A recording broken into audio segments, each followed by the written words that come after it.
চারিদিকে সবুজ আর সবুজ। চা বাগান এত সুন্দর হয় জানতামই না। আর তারপরেই যদি লেক দেখি, আর তার মাঝখানে দেখি লেকের ওপর দিয়ে এত সুন্দর মেঘ ভেসে যাচ্ছে। দূরে দিগন্ত বিস্তৃত সুন্দর উঁচু নিচু পাহাড় আর রোদ ঝলমলে ওয়েদার। এই সব কিছু মিলিয়েই আজকের মিরিক ভ্রমণ, আর তার সাথে থাকছে অনেক অনেক ইনফরমেশন। আমাদের তৃতীয় দিনের সূচনা হয়ে গেছে। সকাল সকাল ব্রেকফাস্ট আমরা হোটেলেই সারলাম। এখান থেকে আমরা যাব মিরিক, নেপাল বর্ডার, দেন আমরা যাব এনজেপি। আমাদের সন্ধেবেলা বা বিকেলবেলা থেকে ট্রেন। চলো আর দেরি না করে দেখতে থাকো তোমরা। আর মিরিক নেপাল বর্ডার যাওয়ার জন্য কী কী প্রয়োজন, গাড়ি ভাড়া বা কোন রুট ধরে যাচ্ছে বা কীভাবে আমরা পৌঁছাচ্ছি, রাস্তায় কী কী দেখছি, সবই তোমাদের দেখাবো। তাহলে চলো শুরু করা যাক আজকের এই ভিডিও। একে একে সমস্ত গাড়ির মধ্যেই আমাদের জিনিসপত্র তুলে দেওয়া হচ্ছে এবং ক্রমেই আমরা গাড়িতে উঠে পড়ব। আমাদের প্রত্যেকটি গাড়ি 9 সিটার বুলেরো অথবা স্করপিওই ছিল। এক একটি গাড়ির ভাড়া লেগেছে 3000 টাকা করে। এই গাড়িগুলি দার্জিলিং থেকে শুরু করে মিরিক হয়ে বিভিন্ন সাইট সিন করিয়ে ডাইরেক্ট যাবে এনজেপি। আর দার্জিলিংয়ে যাওয়ার আগে আমরা বেশ কিছু জায়গায় হোল্ড করব। রাস্তায় যেতে যেতে টয় ট্রেন দেখলাম এই সুন্দর সুন্দর পাইন গাছ, যে গাছের মাঝখান দিয়েই রাস্তা, আর সেই রাস্তা ধরেই প্রথমে আমরা পৌঁছে গেলাম নেপাল ভিউ পয়েন্ট। যেখানে গাড়িগুলি দাঁড়িয়ে রয়েছে সেটি হলো ইন্ডিয়া, আর ওই ট্রেনের একদম এই পারে যেখানে আমি দাঁড়িয়ে রয়েছি সেটি কিন্তু Nepal. This is Nepal border. মাত্র 19 কিলোমিটার দূরেই কিন্তু মিরিক। আর আমাদের এই প্রথম ভিউ পয়েন্ট থেকে পাহাড়ের দৃশ্য আপনাদের দেখাবো। আমরা বর্তমানে প্রত্যেকেই নেপালে দাঁড়িয়ে রয়েছি। এই এক্সপিরিয়েন্সটা কিন্তু খুব সুন্দর ছিল। এই নেপাল থেকে সামনের পাহাড়ের দৃশ্যটা কি অপূর্ব, তাই না? চারিদিকে সবুজে ঘেরা নীল আকাশ, তার মাঝে কি সুন্দর তুলোর মতো মেঘ, রোদ ঝলমলে চারিদিক। এটি ছিল আমাদের প্রথম ভিউ পয়েন্ট। তারপরেই আমরা এগিয়ে গেলাম চা বাগান দেখার উদ্দেশ্যে।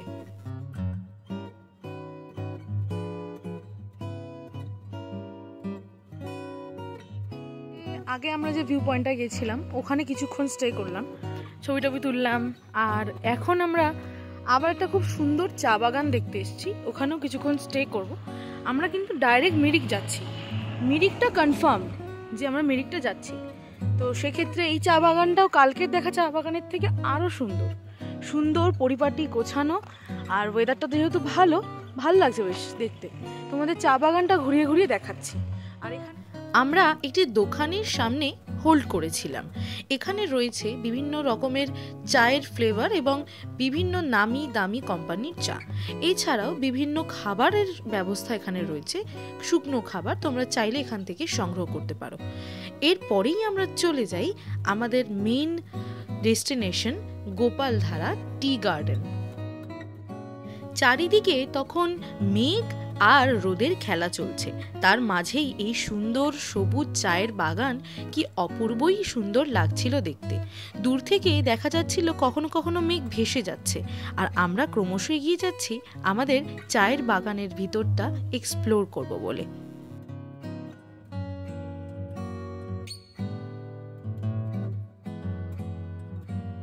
দার্জিলিংয়ে যে ধরনের চা বাগান দেখেছিলাম, মিরিকের চা বাগান কিন্তু একটু অন্যরকম সাজানো।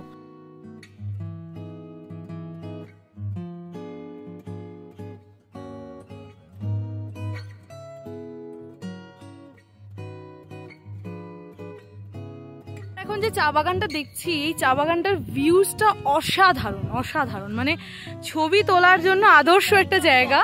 আর চা গাছগুলো ভরাট একদম, মানে প্রচন্ড সুন্দর একটা লোকেশন। ঠান্ডা ঠান্ডা হাওয়া দিচ্ছে, মেঘও ভেসে যাচ্ছে। তো তোমরা এখানে এলে খুব ভালো ভালো ছবি তুলতে পারো। লোকেশনটা তোমার সাথে শেয়ার করলাম। আর তোমরা কেমন লাগলো কমেন্টে কিন্তু জানাতে ভুলো না। এই হলো চায়ের ফুল, যেগুলি থেকে চা তৈরি হয়, আর এইগুলি হলো ফল। কি সুন্দর না? তোমরা চাইলে এই চা বাগানে অনেকটা ওপর অব্দি যেতে পারো। মাঝখান থেকে কিন্তু রাস্তা তৈরি করাই আছে, সেই রাস্তা ধরে ধরেই অনেকে উঠেছে। আমি বেশি দূরে উঠিনি। ছবি তোলার জন্য আদর্শ জায়গা কিন্তু এটি। তারপর ধীরে ধীরে চা বাগানকে টাটা বাই বাই করে করে আমরা এগিয়ে চললাম আমাদের পরবর্তী ডেস্টিনেশন মিরিক লেকের উদ্দেশ্যে। ততক্ষণে কিন্তু চারিদিকে মেঘে ঢেকে গিয়েছে। আস্তে আস্তে মেঘগুলি যেন আমাদের হাতের মুঠোয় চলে আসবে মনে হচ্ছে। এমনই সুন্দর পরিবেশ, আঁকা বাঁকা পথ ধরে আমরা ক্রমেই পৌঁছে গেলাম আমাদের শেষ ডেস্টিনেশন মিরিক।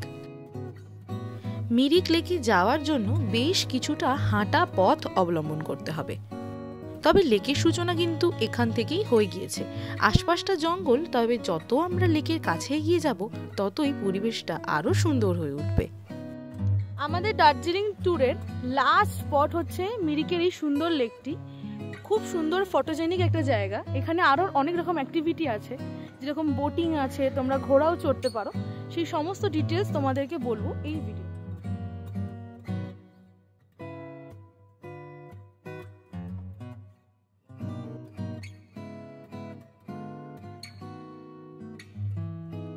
বিশ্বাস করুন, পাহাড়ের মাঝে যে এত সুন্দর লেক হতে পারে এই বিষয়ে কোনো ধারণাই ছিল না আমার।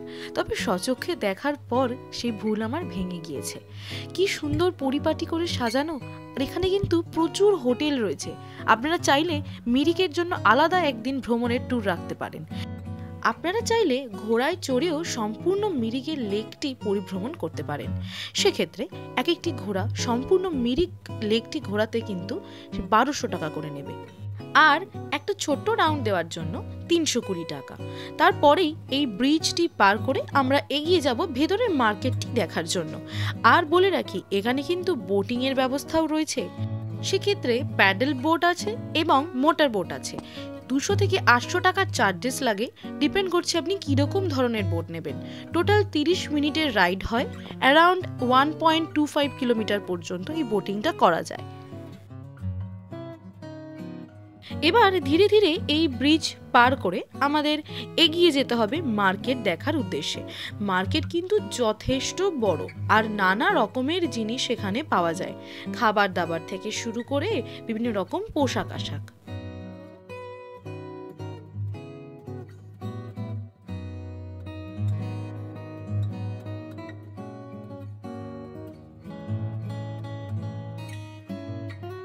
মার্কেটে নেমেই দেখি একটি ছেলে গান বাজিয়ে নাচছে, ভালোই নাচছে ছেলেটি, আর সামনে ইনিও জানি না কি করছে, তবে দেখতে বেশ ভালোই লাগছিল। এরপরেই আপনাদের বলি, আপনারা চাইলে এখানে কিছুক্ষণ বসে বিশ্রাম নিতে পারেন। এখানে বেঞ্চের ব্যবস্থা রয়েছে। শুধু যে এখানে বেঞ্চের ব্যবস্থা রয়েছে তাই নয়, আপনারা এখানে বিভিন্ন রকম খাবারের দোকানের সন্ধানও নিয়ে নিতে পারেন। এখানে প্রচুর খাবারের দোকান রয়েছে, ছোট থেকে বড়। চাইলে রেস্টুরেন্টের মতো বড় বড় দোকানেও খেতে পারেন। হোমস্টে রয়েছে আরও এগিয়ে গেলে, যদিও সেই জায়গাগুলি আমি এক্সপ্লোর করিনি, আমি শুধু এই লেক পর্যন্তই এসেছিলাম।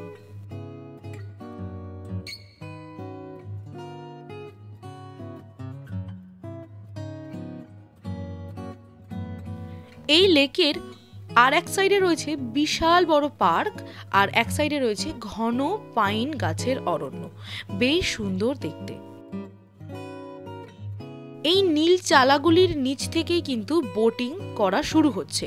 তারপরে আপনারা পুরো লেকটি ভ্রমণ করতে পারেন বোটিং এর মাধ্যমে। আর দেখুন, দূরে মেঘ আস্তে আস্তে লেকের ভেতরে প্রবেশ করছে, যেটা খালি চোখেই দেখা যাচ্ছে। কি সুন্দর যে অপূর্ব দৃশ্য ছিল, কি আর বলি। এই সাইডটা হচ্ছে টোটাল পার্ক, আর আমরা এখন আর এক সাইড ধরে এগিয়ে যাচ্ছি। আই লাভ মিরিক লেখা রয়েছে একটি জায়গায়, সেখানে ছবি তুলব বলে। আমরা মূলত পাইন গাছের পাশ দিয়েই যাচ্ছি। এটা একটি রাস্তা করা রয়েছে টেম্পোরারি, বাট এই সাইডটা কিন্তু ঘন পাইন বনের জঙ্গল।